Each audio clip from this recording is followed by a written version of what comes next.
శ్రీ రమణాష్టమ లేఖలు సూర్యనాగమ్మ గారు వారి అన్నగారికి వ్రాసిన లేఖల్లో ఇది 175వ లేఖ.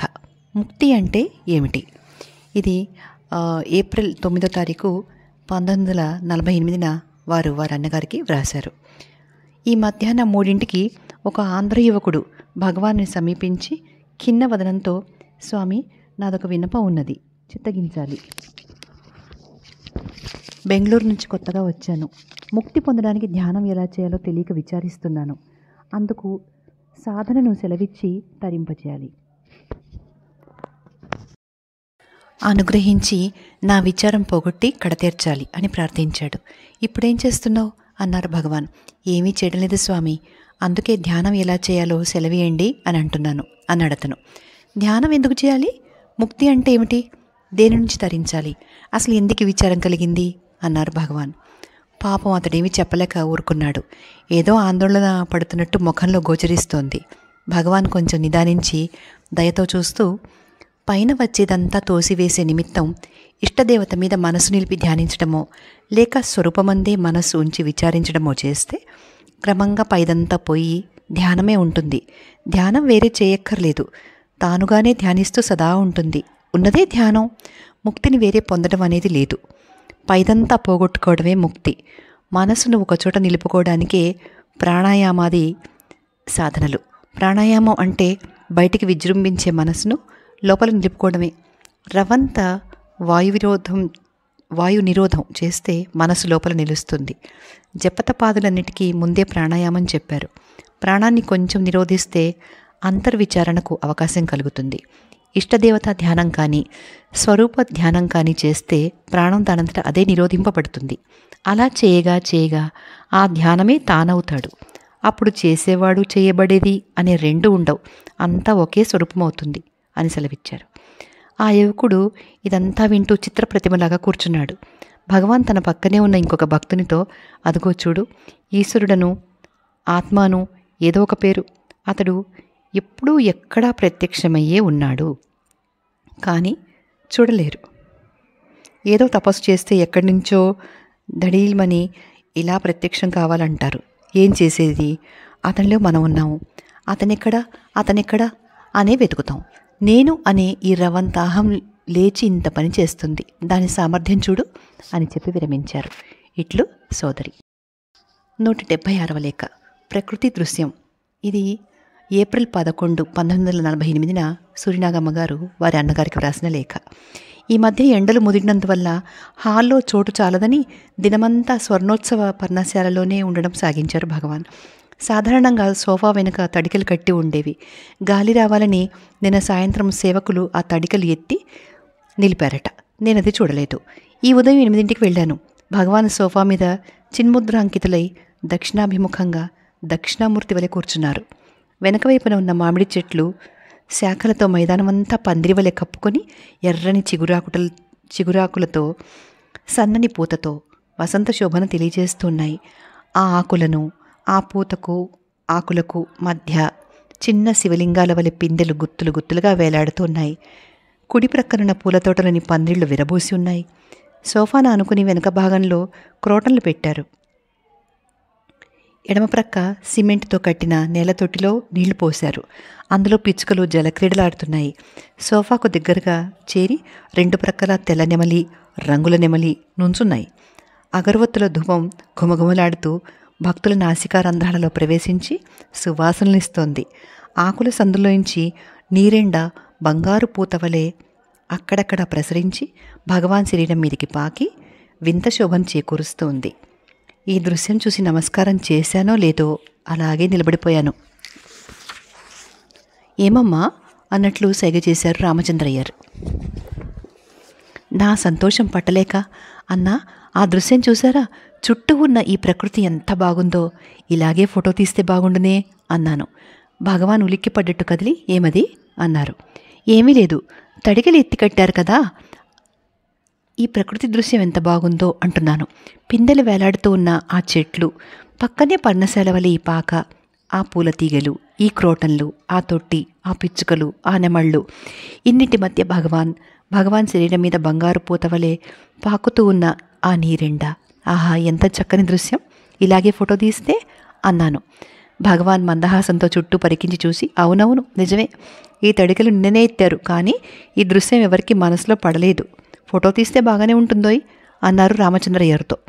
వారు సంతోషించి తీస్తాం అన్నారు. వెంటనే భగవాన్ పూర్వగాథను ఈ విధంగా సెలవిచ్చారు.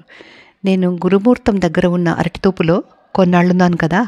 అప్పుడు ఇలాగే ఒక మామిడి చెట్టు కింద నాకు ఒక చిన్న మంచె ఉండేది. వాన పడకుండా పైన గూడులా కట్టారు. పడుకుంటే కాళ్ళు చాపేందుకు లేదు, చాపితే బయట ఉండేవి. చాలా భాగం గూట్లో పిట్టలా కూర్చునే ఉండేవాణ్ణి. నా మంచెకి ఎదురుగా పళనిస్వామికి ఒక చిన్న మంచె ఉండేది. అంత తోటలోనూ మేమిద్దరే ఉండేవాళ్ళం. చిత్రం, వటతరో మూలే వృద్ధా శిష్య గురుర్యువ అన్నట్టు ఉండేదన్నమాట. అప్పుడెవరూ ఫోటో తీయలేదు కాబోలు అన్నాను.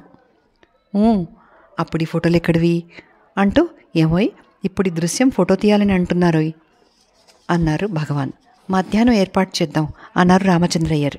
భగవాన్ మళ్ళీ చెట్ల వైపు చూసి, ఇదిగో అక్కడి మామిడి చెట్టుకు ఇలాగే పిందెలుండేవి. అవి రాలుడు కాలంలో నా మంచెకు ఉన్న గూడు మీద రాలి టప్పుటప్పున శబ్దమయ్యేది. అవి పండినా తోలు పచ్చిగానే ఉండేది. అన్నీ పక్వానికి వచ్చిన తర్వాత కోసి మగ్గపెట్టేవాళ్ళు. ఈ లోపల ఏమయ్యేదనుకున్నారు? ఒక గబ్బిలం నిత్యం రాత్రికి రాత్రి వచ్చి ఎలా కనిపెట్టేదో గాని పక్వానికి వచ్చిన పళ్ళన్నీ కొంచెం కొంచెం కొరికి తిని కింద పడవేసిపోయేది. ఆ శేషం మనకు లభించేది. గబ్బిలం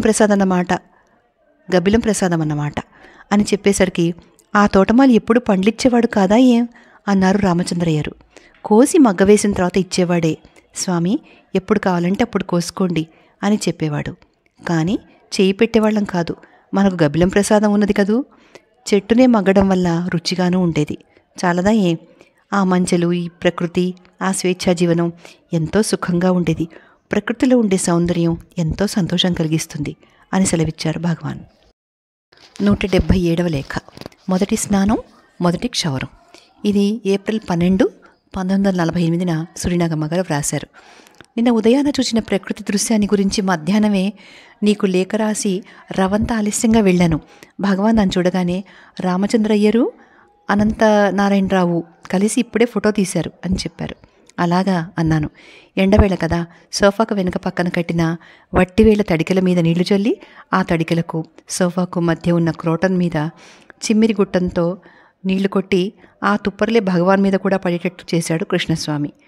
భగవాన్ ఒళ్ళంతా రుద్దుకుంటూ, ఇదిగో అభిషేకం చేస్తున్నారు అని ముసిముసి నవ్వులు నవ్వి ఏదో గత సమాచారం స్ఫురణకు వచ్చింది కాబోలు. అప్పుడు జరిగినట్లే అభినయిస్తూ ఇలా సెలవిచ్చారు. నేను ఈ ఊరు వచ్చిన తర్వాత 4 నెలల వరకు స్నానం లేదు, ఏమీ లేదు. అరుణాచలేశ్వర ఆలయ ప్రాకారంలో ఉండగానే ఒక దినం పొన్నుస్వామి అనే ఒక భక్తుని భార్య వచ్చి అమాంతం నన్ను లాగి కూర్చోబెట్టి సేకాయతో తలంతా రుద్ది స్నానం చేయించింది. ఎప్పుడూ వస్తూ పోతూ ఉండేదే. అప్పుడు అలాగే వచ్చిందనుకున్నాను. వచ్చేటప్పుడే అన్నీ సిద్ధం చేసి తెచ్చుకున్నది. అదే మనకి మొదటి స్నానం. తర్వాత రోజు స్నానం చేసేవారేనా అన్నాను. స్నానం ఎక్కడిది, చేయించేవారెవరు, చేసేదెవరు? ఆ తర్వాత దాదాపు 1 సంవత్సరానికి పైగా అలాగే పోయింది. గురుమూర్తంలో కొన్నాళ్ళున్నానా. అక్కడికి అట్టే జనులు వచ్చేవారు కాదు. అందువల్ల తొందర లేకపోయింది. అయితే మీనాక్షి అనే ఒక ఆమె ఎప్పుడైనా ఆహారం తెచ్చిస్తూ ఉండేది. ఒకనాడు ఒక బాణ తెచ్చి నీళ్లు కాస్తున్నది. ఎందుకో అనుకున్నాను. ఒక బుట్టలోంచి నూనె, సీకాయ మొదలైనవి తీసి, స్వామి రండి అని పిలిచింది. నేను పోలేదు. ఆమె ఊరుకుంటుందా? రెక్కపట్టిలాగి కూర్చోబెట్టి నూనె అంటి స్నానం చేయించేసరికి జడలు కట్టిన జుట్టు విప్పి సింగపు జూలల్లే వేలాడసాగింది. అది 2వ స్నానం. ఆ తర్వాత పళనిస్వామి వచ్చాడు. ఏదో సరిపోయింది అన్నారు భగవాన్. ఈ విషయం చరిత్రలో లేదే అన్నాను. అవునవును, ఏమో అప్పుడు రాయలేదు. క్షౌరం కూడా అంతే. ఇక్కడికి వచ్చిన రోజే జరిగిన మొదటి క్షౌరం సంగతి చరిత్రలో ఉన్నది కదా. రెండవది 1.5 సంవత్సరానికి జరిగింది. జుట్టంతా బుట్టవలే అల్లుకొని పోతే చిన్ని చిన్ని రాళ్ళు, దుమ్ము దానిలో ఉండి తలంతా బరువుగా ఉండేది. ఇంతింత గోళ్ళు మొదలైన వాటితో బీభత్సంగా ఉండేవాణ్ణి. తర్వాత అంతా బ్రతిమలాడి క్షౌరం చేయించారు. తలంతా గుండు చేసిన తర్వాత తల ఉన్నదా లేదా అని అనిపించింది. ఇలా ఆడించి చూసి సరే ఉన్నది అని అనుకున్నాను. ఇంత భారం తగ్గిందన్నమాట అన్నారు భగవాన్. ఈ 1.5 సంవత్సరం ఎవరు ప్రయత్నించనే లేదా అన్నారు ఒక భక్తులు. ప్రయత్నించారు. సుబ్రహ్మణ్యేశ్వర ఆలయంలో ఉండగా ఇప్పుడు వకీలుగా ఉన్న నీలకంఠం తాతగారు నా వద్దకు వస్తూ ఉండేవారు. వారి పేరు నీలకంఠ అయ్యరే. చాలా భక్తి గలవారు. ఒకనాడు ఈ ప్రయత్నంతో వచ్చారు. వచ్చిన వారు నాతో ఏమీ చెప్పకుండా కొంచెం దూరంలో ఎదురుగా నిలిచారు. మామూలుగానే వచ్చారని నేను కళ్ళు మూసుకుని కూర్చున్నాను. వెనక వైపున టప్పు టప్పుమని శబ్దమైంది. కన్నెత్తి చూస్తే మంగలి కత్తి నూరుతున్నాడు. పలక్కుండా లేచిపోయాను. పాపం, వారు స్వామికి ఇష్టం లేదు కాబోలు అని చక్కాపోయారు. పొన్నుస్వామి భార్య మీనాక్షి మాత్రం స్నానం చేసేదాకా విడవలేదు. రెక్కపట్టి లాగితే ఏం చేసేది అన్నారు భగవాన్ వారికి ఒక బిడ్డవలె తోచారు కాబోలును అన్నాను. అదే ఇప్ప చెట్టు కింద ఉండగా ఇంకొకటి కూడా జరిగింది. ఏమంటే 20 ఏళ్ల వయస్సు గల రత్తమ్మ అనే దేవదాసి కోవెలలో నాట్యమాడేందుకు వస్తూ పోతూ ఒకనాడు నన్ను చూసింది. అంతటితో నా మీద భక్తి, తన వృత్తి మీద విరక్తి కలిగి ఇంటికి వెళ్ళి ఆ బ్రాహ్మణ స్వామికి అన్నం పెట్టంది తాను తినను అని తల్లితో పట్టుపట్టింది. సరేనని ఇద్దరు కలిసి అన్నం తెచ్చారు. నేనేం కళ్ళు తెరుస్తానా, పిలిస్తే పలుకుతానా? ఒకే నిష్టలో ఉన్నాను. ఎలాగో త్రోవన పోయేవారి చేత చెయ్యి లాగించి లేపి ఆనాటికి పెట్టి వెళ్ళారు. స్వామికి పెట్టంది తినను అని రోజు పట్టుపడితే తల్లి, నీవు చిన్నదానివే, ఆ స్వామి వయసు వచ్చినవాడే, తాకి లాగితే కాని లేవడే, ఎలాగూ అన్నది. ఆ రత్తమ్మ తన మేనమామ కొడుకు ఒకడుంటే వాడిని సహాయం తెచ్చుకుని రోజు వాడి చేత పెట్టించేది. కొన్నాళ్లకు ఆ పిల్లదాని బంధువులకు అది అవమానంగా ఉండి వాడిని పంపలేదు. ఇదా పట్టు విడవదు. కడక ముసలిదే తెచ్చి పెద్దది కనుక తాకితే తప్పులేదని నన్ను కదిపి చేయి పట్టి లాగి పెట్టిపోయేది. ఆ ముసలిది త్వరలోనే పోయింది. నేను అక్కడుండలేదు. ఆ రత్తమ్మ దూరం రాలేకపోయింది. వృత్తి లేకుంటే భుక్తి లేక ఒకదానితోనే ఉండేది. జాతి ఏదైతేనే పరిశుద్ధంగా ఉండేది. మహావైరాగ్యం, మంచి భక్తిను. పాపం ఒక్క కూతురుంటే ఆ వృత్తే వద్దని పెళ్లి చేసింది అని సెలవిచ్చి గద్గద కంఠులైనారు భగవాన్. ఇట్లు సోదరి. 178వ లేఖ. అనన్య భక్తి. ఈ మధ్యాహ్నం 2:30 గంటలకు వెళ్ళాను. భగవాన్ ఫలహారం చేస్తున్నారు. నన్ను చూడగానే శ్రీవారి ముఖం వికసించింది. ఏదో సంతోష వార్త చెప్పగలరు అనుకున్నాను. రవంత నిదానించి, ఇదిగో ఇవాళ దక్షిణ అమెరికా నుండి ఒక ఫోటో, ఒక జాబు వచ్చాయి. ఆ ఫోటోలో 6 పురుషులు, ఒక స్త్రీ ఉన్నారు. ఆ స్త్రీ నా ఫోటో తల మీద పెట్టుకున్నట్లు పెట్టి మధ్య కూర్చున్నది. 2 పురుషులు ఆమెకు 2 ప్రక్కలా కూర్చున్నారు. 4 నుంచున్నారు. వారంతా ఒక సంఘమట. దానికి అరుణాచల సంఘం అని పేరట. ఆ జాబులో భగవాన్, మేమంతా తమ సన్నిధికి రాలేము, ఇక్కడి నుండే నమస్కరిస్తూ సాధన చేస్తున్నాం, మీ ఆశీర్వాదం కావాలి అని రాసి బదులు రాసేందుకు రిజిస్టర్ చిట్టి కూడా పంపారు. ఎక్కడ దక్షిణ అమెరికా, ఎక్కడి మనం అన్నారు భగవాన్. వారెప్పుడు ఇక్కడికి రానేలేదా అన్నాను. వచ్చినట్లుగా లేదు. ఆ స్త్రీని మాత్రం ఎప్పుడో చూచినట్లుంది. ఎలా విన్నారో ఏమో, మన పుస్తకాలు చదివి సాధన చేస్తున్నట్లు రాశారు. దక్షిణ అమెరికా అంటే అమెరికాకు చివరిదన్నమాట. వారికి మన మీద అభిమానం ఏమిటో అంటూ జాలితో దగ్గుతిక వహించారు భగవాన్. భక్తికి దూరం దగ్గర అంటూ ఉండదు కదా అన్నాను. అదే, ఆ స్త్రీ నా ఫోటో తల మీద పెట్టుకున్నట్లుంది. మన సంగతి ఎలా తెలిసిందో అన్నారు భగవాన్. సూర్యుడు ఉదయించిన తర్వాత వెలుగు తెలియకుండా ఉంటుందా అన్నాను. అది సరి. 7-8 ఏళ్ల పూర్వం నన్ను చూడాలని ఐరోపా నుండి ఒక స్త్రీ వచ్చింది. ఆమె ఈ దేశంలో స్టీమర్ దిగి వేరే ఎక్కడా ఆగకుండా ఎకాయికి ఇక్కడికే వచ్చింది. అరగంట కూర్చుని లేచి నమస్కరించి సెలవు పుచ్చుకుని ఆశ్రమం చుట్టుపక్కల చూచుకుని వెంటనే వెళ్ళింది. సరాసరి కొలంబో వెళ్ళి స్టీమర్ ఎక్కుతూ నాకు ఒక జాబ్ రాసింది. భగవాన్, మిమ్మల్ని గురించి విని చాలా కాలంగా చూడాలన్న కోరికతో ఉండి ఇప్పటికి రాగలిగాను. మేము చూచాను. నా కోరిక తీరింది. ఇక ఈ దేశంలో ఉన్న ఇతర ప్రదేశాలు చూడాలనే కోరిక లేదు. అందువల్ల స్టీమర్ ఎక్కి వెళ్ళిపోతున్నాను అని ఉన్నదందులో చిత్రంగా అని సెలవిచ్చారు భగవాన్. విశ్వరూపం చూడాలని ఆశించి దివ్యదృష్టిని గైకొని ఆ విశ్వరూప దృశ్యం అదృశ్యమైన వెనుక, కృష్ణ, నీ దివ్య స్వరూపం చూచిన ఈ దృష్టితో ఇతర దృశ్యం చూడాలని లేదు, నీవిచ్చిన దృష్టి నీవే తీసుకో అన్న ధృతరాష్ట్రుని వల్లే ఆమెకు భగవానే చూచిన తర్వాత భారతదేశం చూడాలని లేకపోయింది కాబోలు. భక్తికి స్త్రీ పురుష భేదం లేదు కదా అన్నాను. ఆహా, ఏమీ భేదం లేదు అన్నారు భగవాన్. ఇట్లు సోదరి.